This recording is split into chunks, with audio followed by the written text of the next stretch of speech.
आने वाले दिनों में भारत में गैस के दाम बढ़ सकते हैं, क्योंकि आप लोगों को पता है कि ईरान के द्वारा कतर के सबसे बड़े रिफाइनरी कंपनी रास लफान में अटैक किया गया है।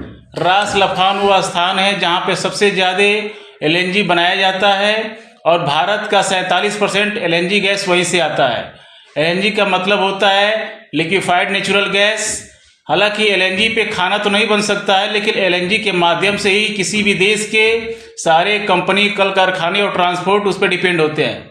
तो आप लोगों को पता होना चाहिए कि हमारा देश का जितना भी गैस है, लगभग 47% गैस हम कतर से खरीदते थे, जिसमें से जो हमारा रास लफान की जो कंपनी है वहाँ पे 17% जो गैस का हिस्सा है वो बर्बाद हो चुका है।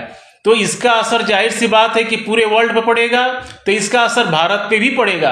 अब भारत पे इसका असर कैसे पड़ेगा? मान लीजिए कि जो वहाँ से एलएनजी आता था, उस एलएनजी के माध्यम से हमारे देश के कल कारखाने, ट्रांसपोर्ट वगैरह चलते थे, लेकिन जब वो नहीं आएगा तो जाहिर सी बात है कि देश में गैस की किल्लत आएगी। जब देश में गैस की किल्लत आएगी तो ट्रांसपोर्ट महंगा होगा, कल का जितनी भी कंपनी है उसमें काम हमारे ठप हो जाएंगे।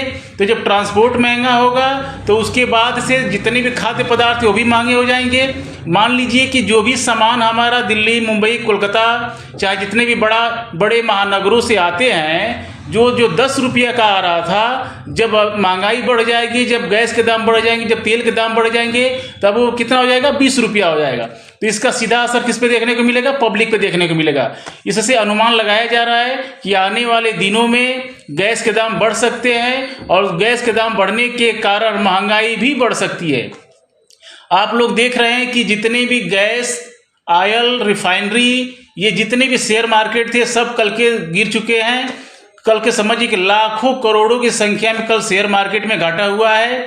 तो आने वाले दिनों में भारत में महंगाई देखने को मिल सकती है और गैस का दाम बढ़ सकता है। करंट टाइम में 983 रुपये में गैस मिल रहा है, लेकिन अनुमान यही लगाया जा रहा है कि आने वाले दिनों में गैस के दाम 1200 से 1400 रुपया भी हो सकता है।